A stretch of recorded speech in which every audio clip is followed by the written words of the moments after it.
여러분 안녕하세요. 최신 세계 경제 뉴스를 발췌 소개하고 제 의견을 곁들이는 세계 경제는 지금 Current Issues of Global Economy 편집자 정견만입니다. 네, 3월 5일자 세계 경제는 지금 시작하겠습니다. 오늘 토픽 한 건, 단신 5건, 그리고 오늘은 송강정철의 관동별곡 결사 부분을 감상하시겠습니다. 오늘의 토픽은 중국이 오늘 아침 인민대표자 회의를 열고 올해 경제 성장 목표를 5% 내에 around 5%로 설정하였다는 소식입니다. 네, 오늘은 단신 5건을 올렸습니다. 첫 번째 단신은 미국이 러시아의 우크라이나 침공 이후에 세계 최대 석유 및 가스 수출국이 되었다는 소식입니다. 두 번째 단신은 러시아가 유럽으로 연결되는 노드스트림 가스관을 사용 정지하기로 방침을 정하였다는 소식입니다.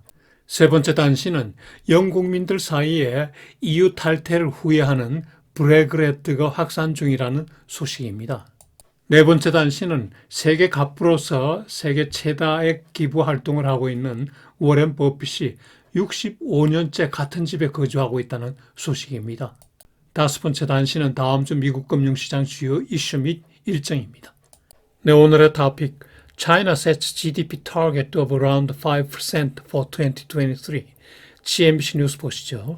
네, 중국 정부가 오늘 아침 열렸던 전국 인민대표자 회의의 업무보고에서 올해 경제 성장 목표를 5% 내로 설정하였다는 소식입니다.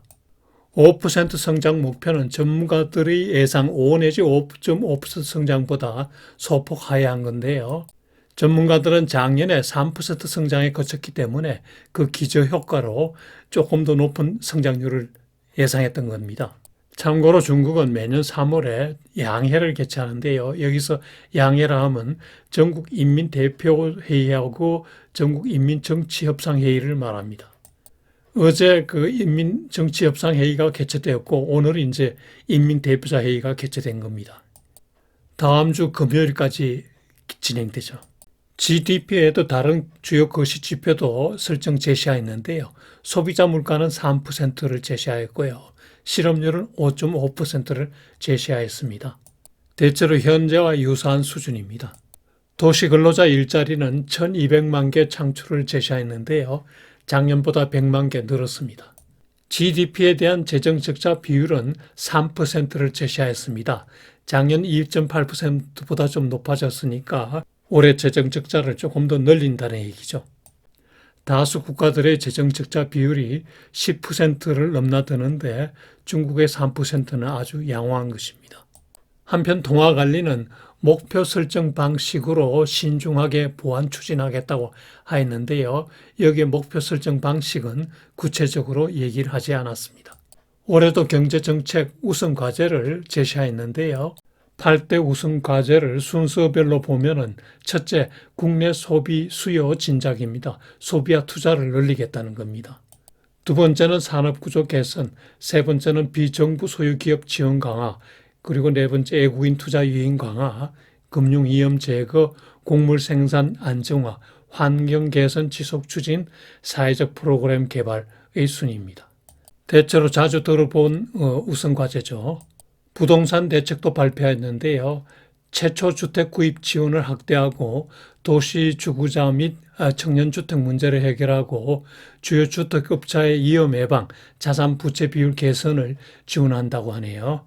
중국은 특히 2020년에 부동산 업체 부채 가다로 경제 성장이 많이 저해되었던 사례가 있죠. 정부의 우선 과제에 따라 향후 구체적인 경기 부양책이 예상됩니다. 한국 경제에 어떤 영향을 미칠지 사전 검토할 필요가 있죠. 그리고 이번 양회에서 정부 조직 인선이 예정되어 있습니다. 총리, 부총리 2명, 그리고 부처 장관 등을 시진핑 주석 측근 위주로 이미 내정해뒀죠. 중국인민은행 PBOC 총재도 교체될 예정인데요. 현 이강 후임으로 인용 베이징 당 부수기가 유력하다고 하며 전 인민은행 부행장 경력이 있고 53세입니다. 중국 경제는 작년은 3% 성장에 그쳤는데요. 정부 성장 목표 5.5% 내를 많이 미달했었죠. 부진 주요 요인은 작년에 그 코로나 바이러스 통제 기간이 생각보다 길어졌고요. 그 다음에 부동산 경기가 침체되었기 때문입니다. 네, 오늘 첫 번째 단시는 미국이 러시아가 우크라이나 침공 이후에 세계 최대 석유 및 가스 수출국이 되었다는 소식인데요. 지난 2월 17일부터 2월 24일까지 한 주간 일평균 1110만 배럴의 원유 및 정제유를 수출하였습니다. 사우디나 러시아의 수출 규모를 훨씬 능가하는 것입니다. 미국의 에너지 수출은 최근 들어 증가 추세인데요. 작년 같은 기간에 일평균 760만 배럴을 수출하다가 지난달 전 4주 일평균 1000만 배럴 수출하고 그리고 2월 17일부터 2월 24일까지 1110만 배럴로 수출 규모가 증가했습니다.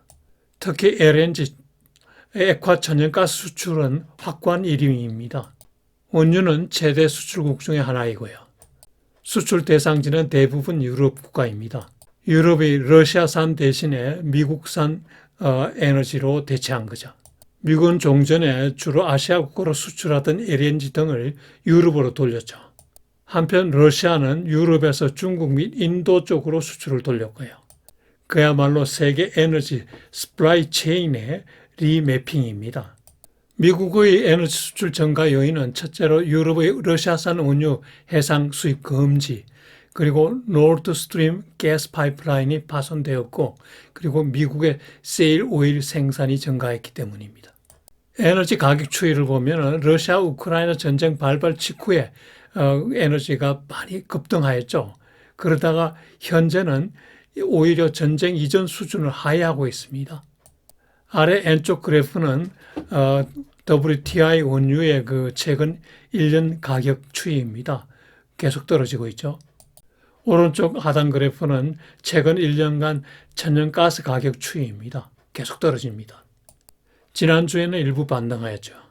미국의 에너지 수출 역사를 보면요. 1950년대 초반까지는 순수출국이었습니다. 1950년대 중반 이후에 순수입국으로 바뀌었고요. 그게 2018년 이래 순수출국으로 다시 전환되었습니다. 셰일 오일 덕분이죠. 미국은 이제 세계 석유 시장에서 스윙 프로듀서 역할을 하고 있습니다. 세계 석유 수급에 맞춰서 석유 생산을 증감시킴으로써 시장 안정을 깨할 수 있는 능력을 갖게 된 거죠. 종전에는 주로 사우디가 이 역할을 담당하다가 이제 미국으로 이동 중입니다. 미국의 세일 오일 부존량 그리고 생산 능력에 관한 최근 데이터를 찾아보니까 어디 잘 없더라고요. 기사에도 언급이 없고요. 미국이 언제까지 세계 최대 석유 에너지 수출국이 될지 궁금하군요. 두 번째 단시는 러시아의 노드 스트림 가스관 사용 정지 방침 보도입니다.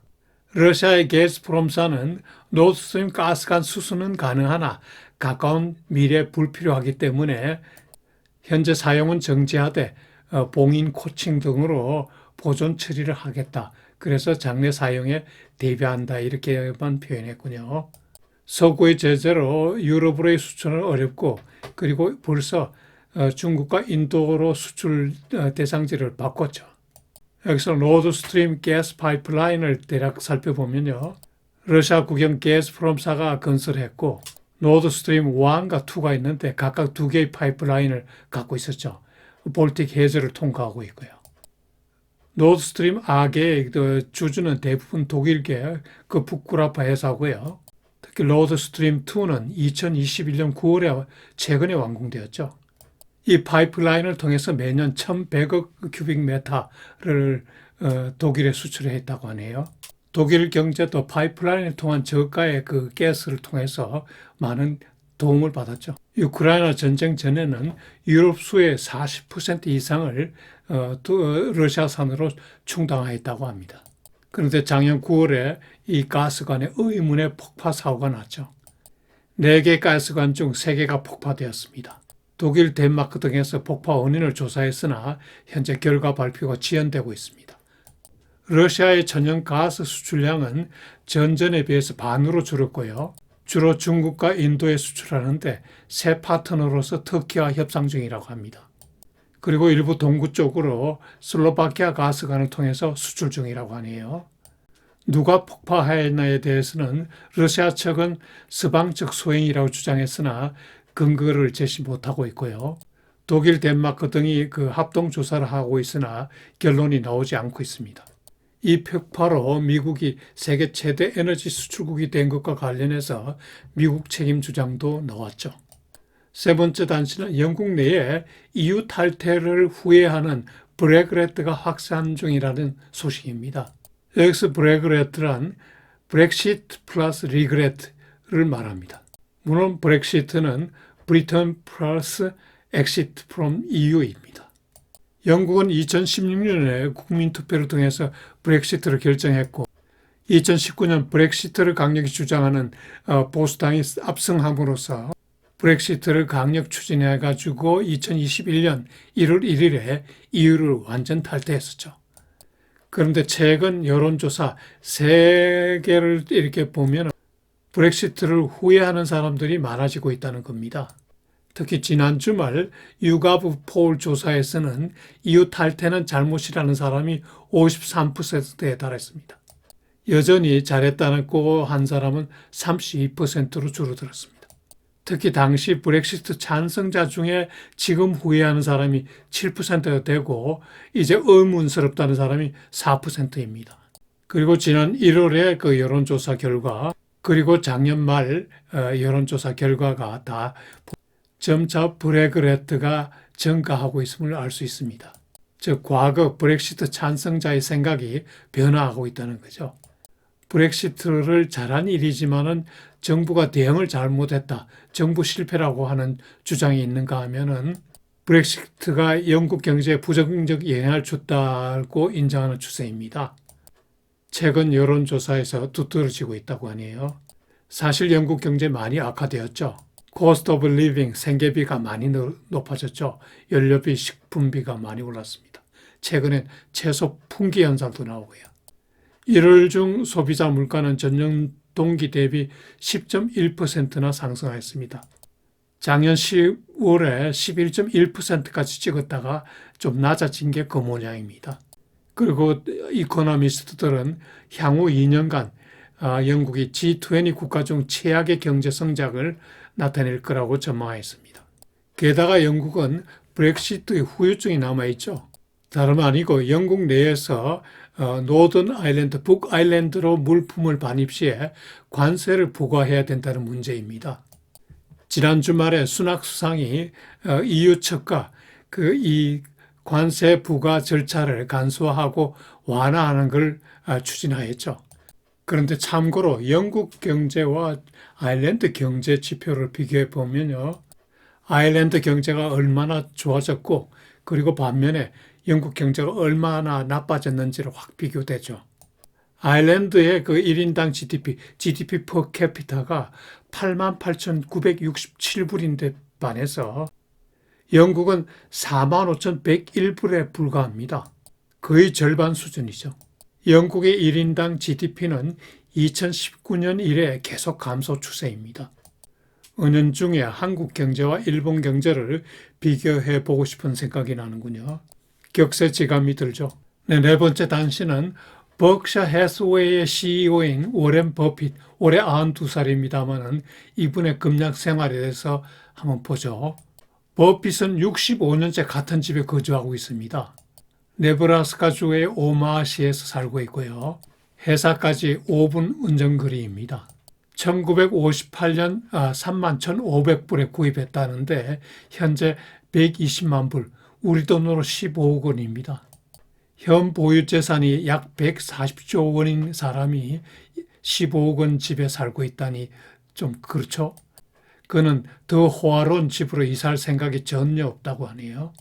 그리고 자기 스스로 가장 잘한 투자 3가지를 말하라면 첫째, 집 투자고 두 번째로 결혼 반지 투자라고 하네요. 그리고 물론 주식 투자겠죠. 가치 투자. 그는 자기 집이 겨울에 따뜻하고 여름에 시원하고 그리고 참 편리해서 좋다고 하네요. 이보다 더 좋은 집을 상상할 수 없다고까지 하네요. 버핏의 금금 절약 생활을 더 보면요. 2020년까지 삼성 플립폰을 썼다고 합니다.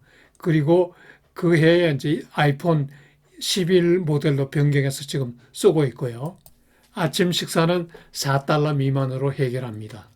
5분 거리 회사로 출근할 때 맥도날드에 들려서 소세지, 계란, 그리고 베이컨 이런 걸 식사로 하는데 우스갯소리로 주식 시향이 좋으면 3불 17전짜리, 주식 시향이 나쁘면 2불 95전짜리를 식사한다 그러네요. 아시다시피 워렌 버핏은 세계 최다 기부를 실천했습니다. 자기 재산의 반 이상을 사회에 환원하겠다고 하는 기빙 플래지를 제안했고요. 이에 따라 그 빌 앤 멜린다 게이츠 파운데이션에 이제 창설을 하고 여기에 기부를 했죠. 이분의 자선적 자본주의 실행이 정말 존경스럽습니다. 우리 사회에 이런 부자가 많았으면 좋겠습니다. 네, 다음 주 미국 금융시장 주요 이슈 및 일정 보시죠. 지난주 시장은 연준 인사의 그 25bp 인상 발언에 호의적 반응을 보였고, 달리 말하면은 연준 인사들의 매파 발언에 이제 둔감해진 거죠. 국채금리 상승세도 조금 둔화되고요. 그리고 지난주 큰 폭 하락에 대한 반발 매수 유입도 있어서 지난주 후반 주가가 많이 올랐습니다.